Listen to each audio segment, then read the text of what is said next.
Hi everybody, welcome back.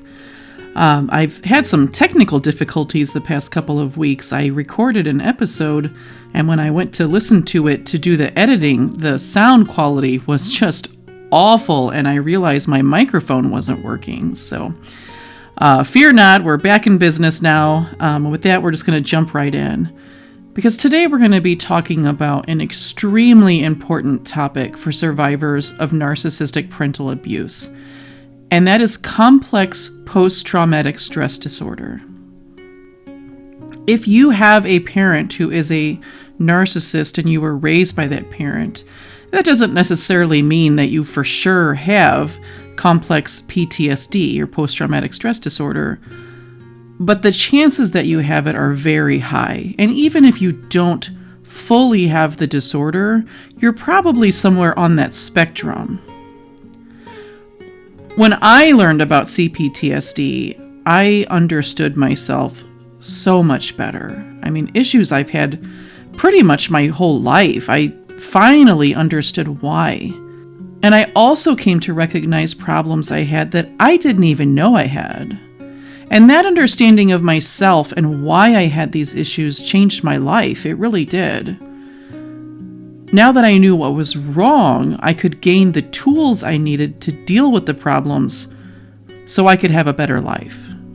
This is the first of a two-part series about cPTSD, and this episode is about the symptoms and the signs, at least as I experienced them as a survivor of narcissistic parental abuse.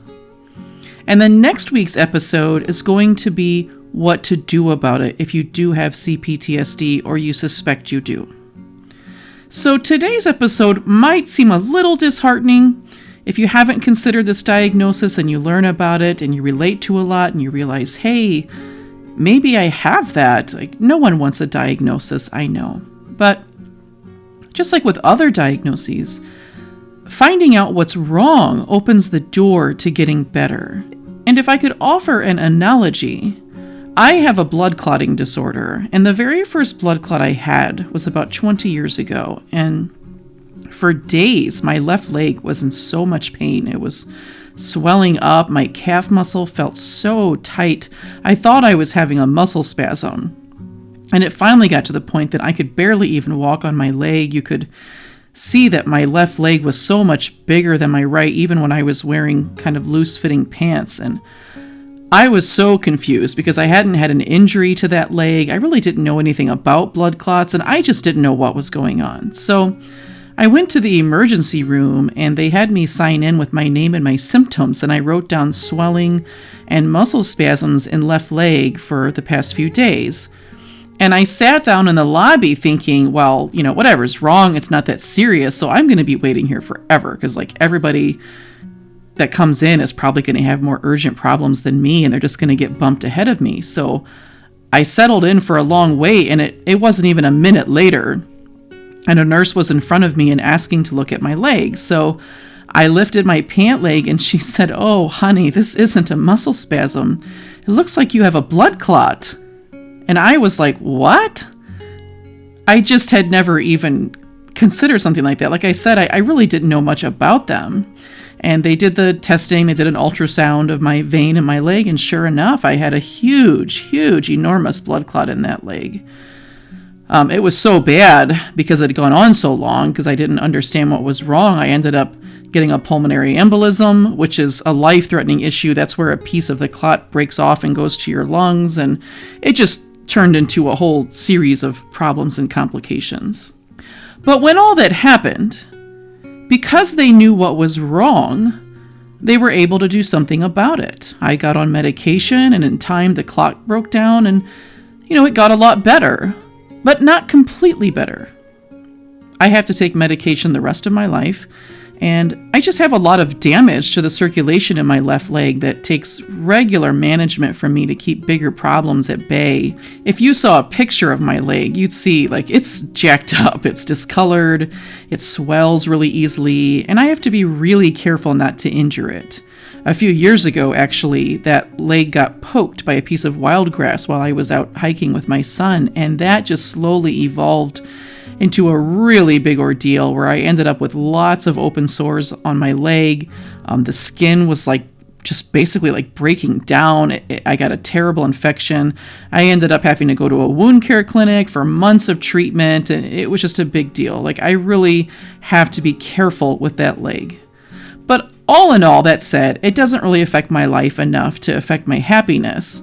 And I still live a good life in spite of it. It's an annoying problem, but like I said, it doesn't impact me so greatly that I'm not living a good, happy, fulfilling life. It's just something that I have to deal with.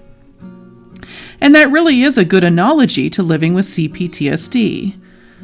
I went for a while where I had no idea what was wrong. I didn't understand, and it really grew into a serious problem for me because of that. But once I found out exactly what was wrong, then I could pursue treatment. I could do what was needed to get it under control. And just like my leg is never going to fully recover, I'll never fully recover from cPTSD either. It requires daily management, it takes effort.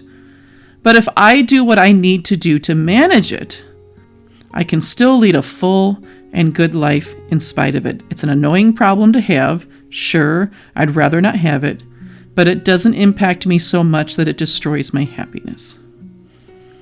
And if you have cPTSD, you can still lead a full and good life too.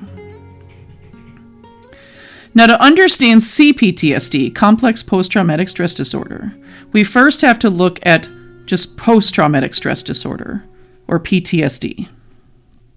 PTSD generally is caused by like a one-time event. So you experience or witness something very traumatic that triggers intense fear or feelings of helplessness, horror. Or just think of like a very serious car accident or an assault, war, natural disasters, just something really big and really terrible.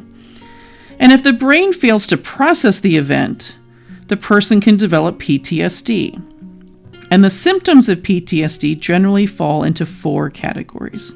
There's re-experiencing the trauma, so it can be flashbacks, nightmares, intrusive thoughts, intrusive memories, physical reactions to reminders of the trauma, like your heart beating really rapidly or sweating or shaking, things like that. The second category is avoidance, which is where the person just avoids people, places, or activities that remind them of the trauma. They avoid thoughts or feelings that are related to the trauma. The third category is negative changes in thoughts and mood.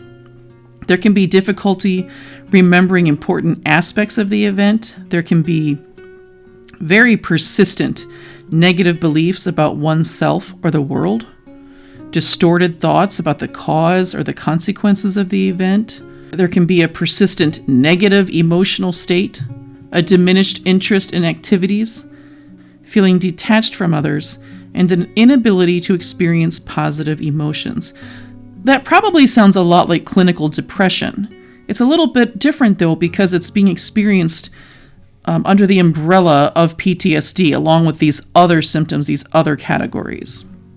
The fourth category is changes in arousal and reactivity. There can be irritability or aggressive behavior, reckless or self-destructive behavior, hypervigilance, difficulty concentrating, and sleep disturbances.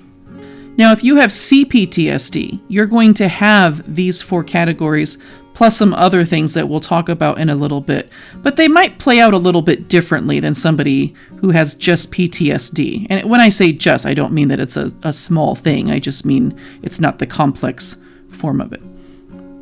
So for myself, the re-experiencing, I definitely suffer from nightmares. I have just, something, especially something like trigger. I used to have them all the time for years, but now it's more like if something is just triggering a past trauma, I'll have nightmares for weeks or months that really disrupt my sleep.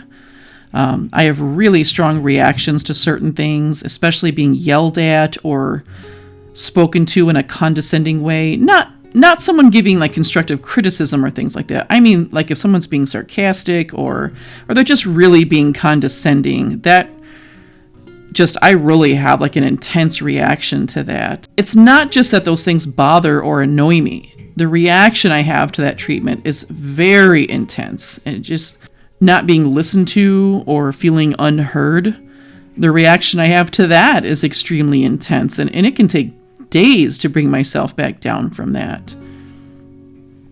Avoidance, yeah, I did that for a long time, and I didn't even know it. I was doing all kinds of things in my interactions with other people to try to avoid feeling rejected, to avoid not being listened to just all the terrible things my mother would make me feel. I was doing all kinds of things in my relationships and as I interacted with people to avoid that treatment, to avoid the feelings she caused me to have. And I didn't even know that I was doing that for many, many years. When I would develop friendships with people that I thought were better than me, meaning that they were healthy, they were smart, whatever, I'd reach a point where the friendship was getting more solid and rooted, and right around that time, I'd ghost the person. I'd stop calling, I'd stop getting together with the person. I would just act like I was too busy with other things and pull away. And like I said, I was afraid those interactions were going to result in these terrible feelings of mistreatment I experienced so often with my mother. And it seems so obvious now, but I truly didn't know I was doing this until a few years ago. I was avoiding what I perceived as chances that I would re-experience the feelings my mother caused me to feel, and I had no idea. I tend to talk a lot in conversations, just sitting and listening to others. It's like the two-way, I'm getting better at this, I'm working on it, but that two-way street makes me feel too vulnerable. If they get to give a lot of input, what if they didn't understand what I said? What if they didn't listen? What if they just cut me off and, don't care what I have to say? Or I have that feeling of just not being cared about, not being respected. So I was always kind of dominating in conversations, which has taken a long time for me to really get to a place where I can do better about that. And these symptoms, like I said, they're not necessarily obvious to the person experiencing them. A lot of what is driving us is subconscious. We aren't fully aware of what we're doing. And even if we aren't aware of why we're doing them until we learn more about what we're experiencing. The negative moods, I don't experience this nearly as much anymore, but I used to. I would have these periods where I just felt this intensely painful level of emptiness that I really couldn't pull myself out of. I had to just let it pass. I'd just withdraw and isolate because nothing was making me feel anything good. And to an extent, I was experiencing kind of like a depressive episode, but it was more of a level of, or it was more of just this painful level of emptiness. And I couldn't really do anything about it, like I said, but just get through it and wait until it lifted. I think a big reason why that's improved isn't so much the personal work I'm doing on myself, but getting my mother's abuse out of my life. That was causing a lot of emotional instability, that I was dealing with these ups and downs all the times. And once that was gone and I've had the chance to just recover from that somewhat, it's been 4 years now, I really think that's the main reason why I don't have those episodes so much anymore. And even when I do have them, they're not nearly as severe.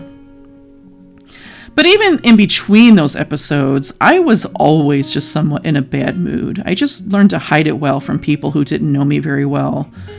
It's kind of embarrassing to say, but I was just a really irritable person for many years. Just the littlest things would make me fly off the handle. And not like I directed it at people, that never happened, but just speaking in my general behavior, my reactions to things that were happening. Just something little, like if I couldn't find my keys one day, I would just lose it. Sometimes I would be yelling and cursing, and sometimes I'd even just grab things and hurl them across the room because I was just so enraged. I was constantly on edge. So it really didn't take hardly anything to push me over the edge. And with treatment, though, this has gotten much, much better. But part of bringing that down was treatment, was learning how to manage those emotions and, just kind of bring down that rage. And like I said, though, another part of it was just getting this abuse out of my life. I wasn't, I'm not in a place where I need to be on edge all the time. I'm not being pushed to that edge all the time. So I'm just more emotionally stable than I used to be because I'm not being abused. It's really rare that I have those episodes anymore. So if you experience something like that, just know that improvement isn't impossible. Just keep that in mind as we continue to go over this information. And I mentioned that I'm embarrassed to admit to some of these things, but the reality is that none of us have any reason to be ashamed, to feel shame over this or embarrassment. Mental health disorder, there's nothing more to be ashamed of for having that than to have a broken leg or a blood clotting disorder. It's just something that happened. We were abused, and so we're reacting to that. It's a normal reaction to an abnormal experience. You can't be abused for years and years and years, especially during really critically development periods of our lives, and just not be affected by that. It's not possible.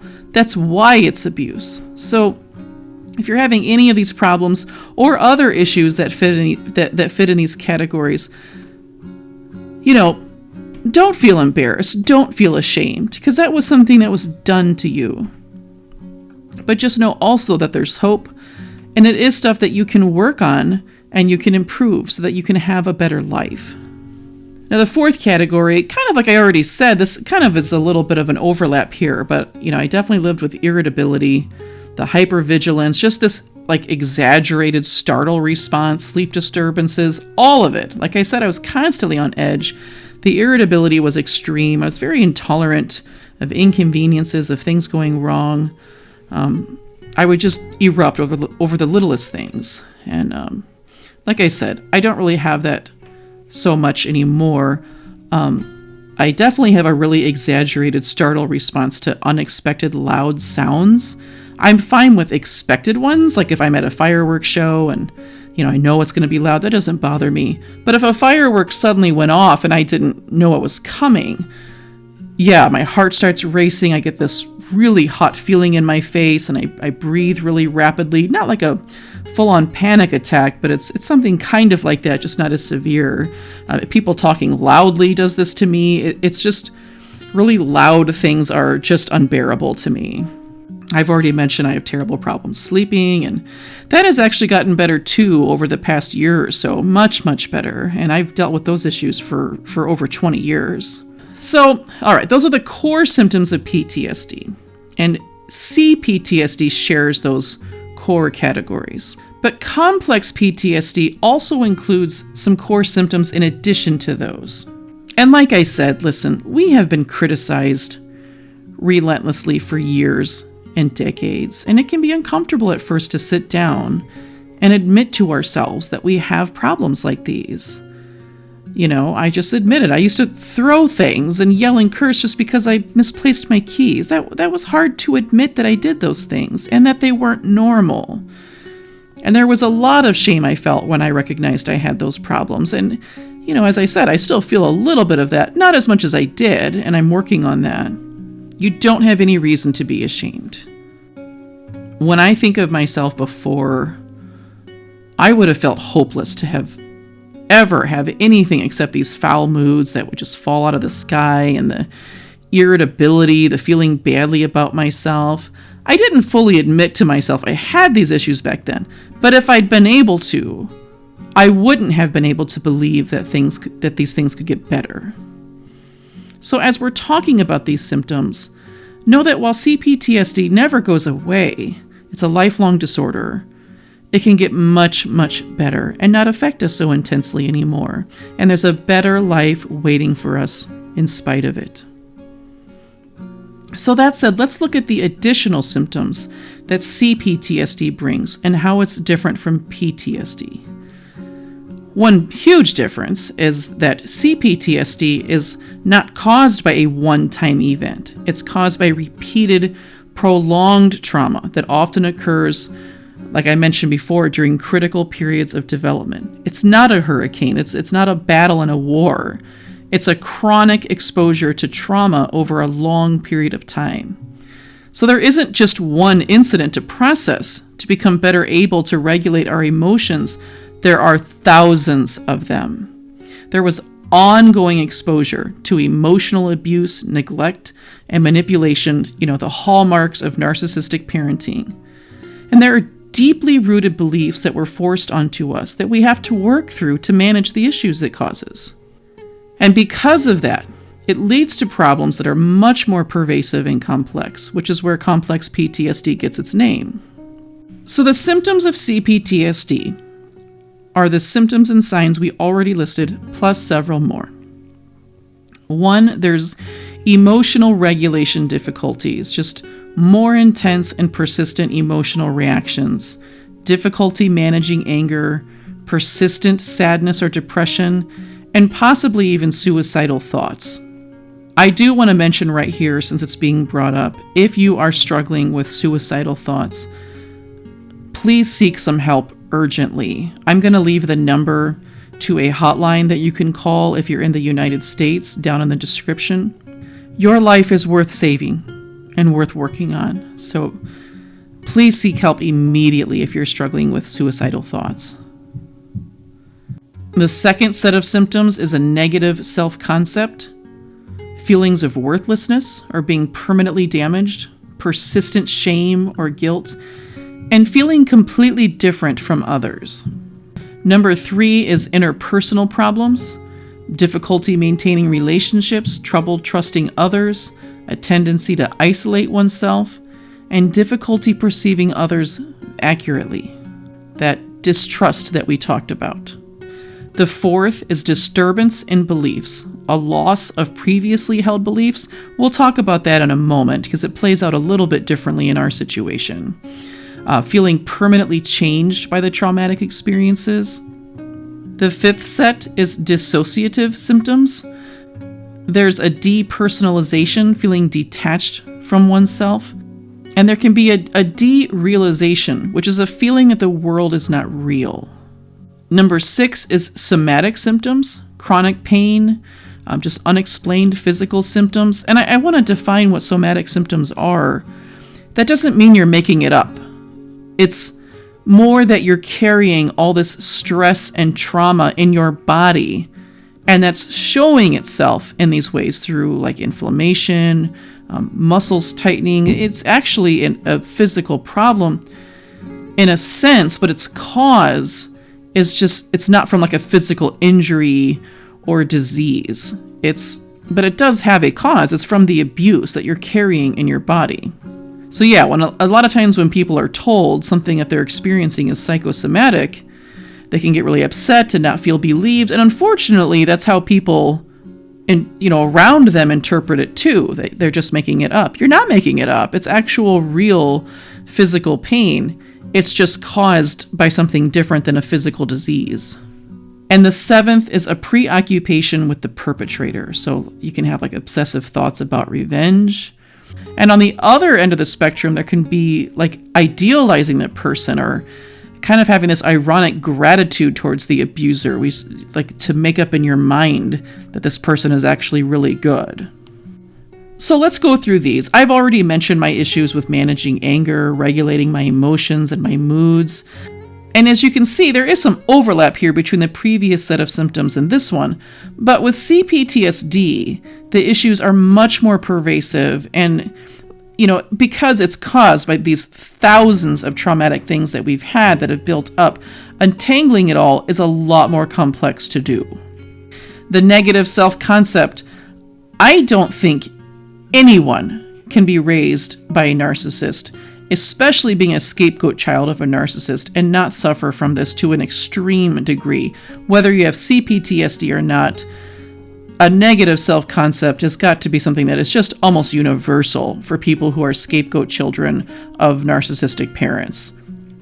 The constant insults for years and decades, the failure of our narcissistic mothers to show us authentic love, to show us affection, to just not want us around, to, never listen to us, to never show us that they value us. How can this not all roll into a giant ball, like a very ingrained issue with seeing ourselves in a negative light? I did, and I still do feel like I'm very different from other people. It's the best I know how to explain it is it's like being on an island and you can see everyone on the mainland, They're living their lives and going about their business. And you're just sort of trapped there on this nearby island watching it all from the outside. I don't know if that ever fully goes away. You know, I've talked about a number of really negative relationships I've had in my life. And, you know, we've talked about how we tend to gravitate toward the familiar. And unfortunately for us, what's familiar is toxic and harmful. But weirdly, like, it's with those people that I've been able to actually feel a real bond, like a true attachment. And I felt so happy to feel that bond with another human being because I longed for it so much. That's why I tolerated so much from these people. I didn't want to lose that. But now, like, I'm in more healthy relationships with healthier people. And I love being with those people. I do. We have a great time.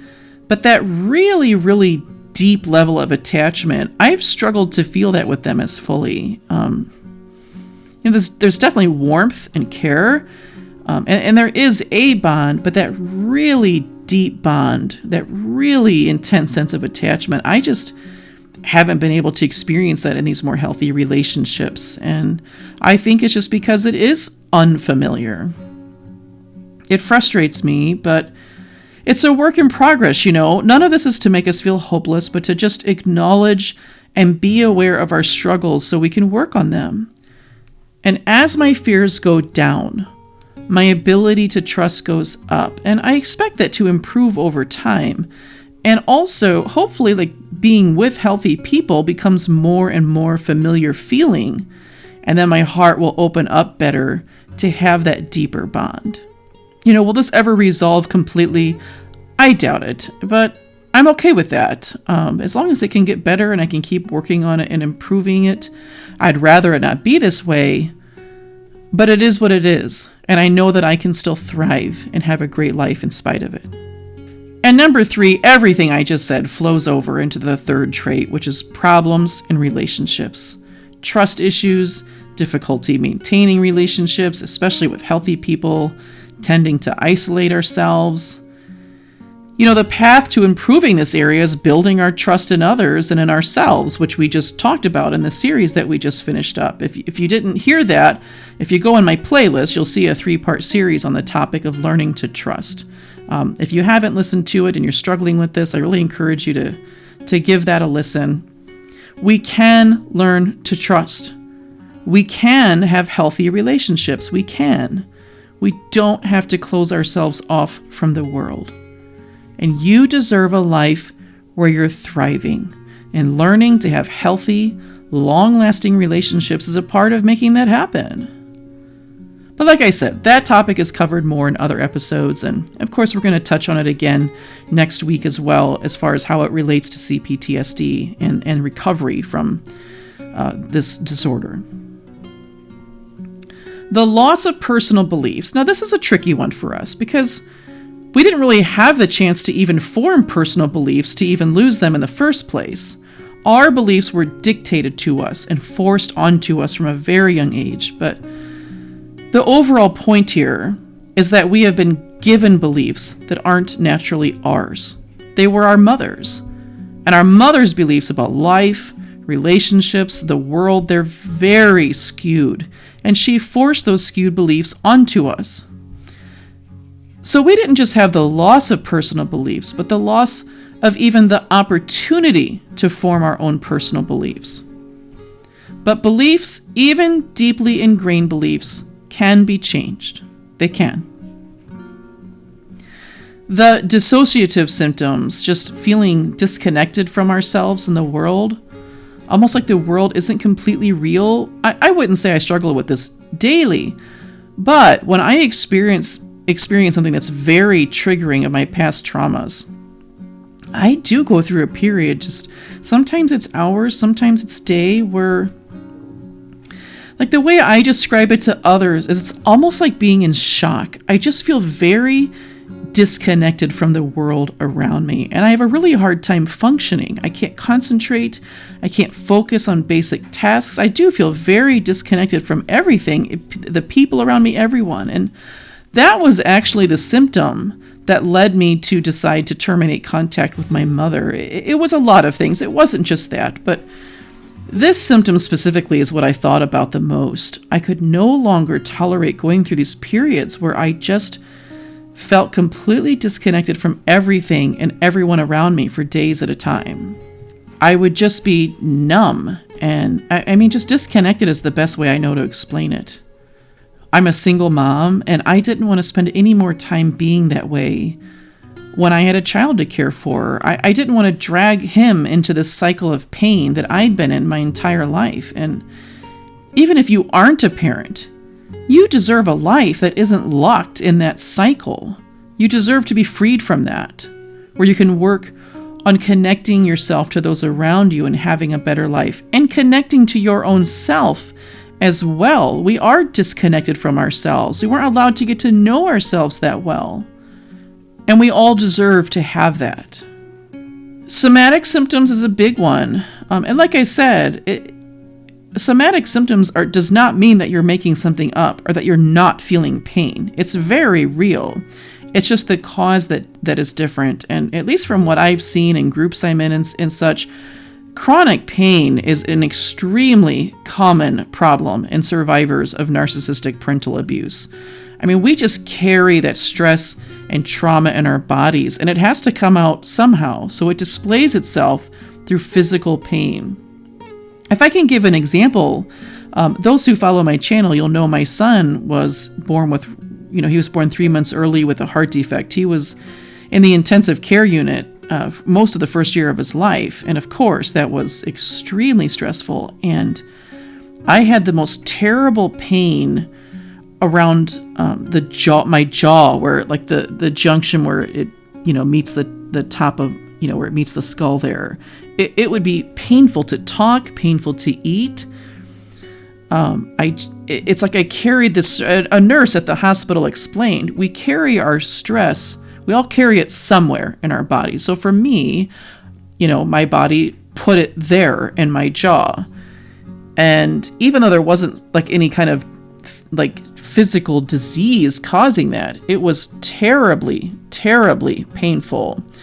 What finally got it to go away was my OBGYN prescribed me an anxiety medication to help bring that down. Of course, it didn't make all the stress and anxiety go away. My son was in the intensive care unit, but at least got like those physical symptoms down and helped me sleep a little bit better, and just, kind of took the more severe pain off of that. So like I said, it's a real problem. And in the same way, we're carrying other kinds of stress, other kinds of trauma, and it's going to find a place in the body to be.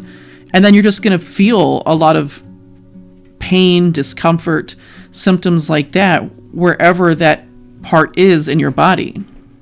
And lastly is the preoccupation with the perpetrator, just obsessive thoughts about our abuser, wanting revenge, wanting justice. And sometimes the opposite happens. Like I said, the person will feel a lot of gratitude toward their abuser. They kind of put them on a pedestal. They have this irrational kind of bond that can be really difficult to break free from. I haven't experienced that, the latter part, so I don't have a lot to offer for those experiencing it. But yeah, that desire for justice, I have struggled with that intensely. And in fact, there's a disorder called justice sensitivity, and it's characterized by heightened awareness and an abnormally strong reaction to injustices or perceived injustices. And it shows itself in anger, frustration, or an obsessive drive to restore fairness. Now, I don't know if I have that. I've not been diagnosed with that, but when I read about it, boy, it sure sounds like, at least that I deal with something similar. I have really struggled with this greatly, not just toward my mother, but toward anyone who has wronged me and has absolutely no remorse, which, of course, has happened a lot since I've had relationships with really terrible people. So, of course, they hurt me deeply and just don't even care. And when that would happen, I would ruminate on it to the point that it disrupts my sleep. Like I've had countless nights in my life where I just pop awake from sleep, just swarmed with thoughts of anger and frustration, and how unfair it is to have been mistreated this way. And just knowing that the person had done these things and doesn't even care, I could not let go of that for so long. I would want so badly for them to get it, just to know, it's like to grasp what they'd done and to do what they can to make it right. But there'd be no way to accomplish that. So that can be really disruptive to our lives. And I still struggle with this, but it has gone down in intensity some. I think part of the reason why is I'm just not in relationships where that keeps happening to me. But I'm also going to share a story in the next episode where I was able to channel this problem into something very positive. So it's not all gloom and despair. There are good things that can come from what we've experienced. Now, all of this might sound like we have terrible lives filled with despair, but that's not the case. I mean, knowing and understanding we have these problems opens the door to managing them better and moving toward a life that isn't so affected by them. There are steps we can take to improve these issues, and again, it won't go completely away, but it can become manageable. The first step toward recovery is seeing that we have these problems, and the second step is showing ourselves the compassion and grace that we deserve. We have survived so much trauma, so much pain. It is not possible for a person to go through something like that and come out of it unaffected by it in negative ways. It's not possible. So you aren't weak because you've developed a normal reaction to what's happened to you. You're just a human being doing what human beings do. Narcissistic parental abuse damages everyone who has put through it in one way or another. We were harmed, and whether it's showing itself through cPTSD or something else, we were harmed. And that's not anything that we need to feel badly about. You know, if we were walking down the street and someone came up and stabbed us in the back, no one would be saying, well, couldn't your skin just turn into armor and block the knife? Of course no one would think that. That would be ridiculous. And in the exact same way, you could not magically form armor to block the abuse that was inflicted onto you. It's not your fault. So we also need to work on releasing these feelings of guilt and shame. Show yourself some love. Show yourself some grace and compassion. And the healing will flow through that. So think on the information I've shared here. If any of this resonates with you, I really encourage you to do more reading about it, about cPTSD. Certainly, if you can, see a trauma-informed therapist to help you, and show yourself some kindness and love. You deserve it. And next week, we're going to talk about strategies to manage these symptoms and how to live a good and full life where we're thriving in spite of them. It is possible. It is. I'll see you next week. And please remember, to all my fellow survivors, you are worthy, you are valuable, and you are beautiful, whether your mom sees that or not.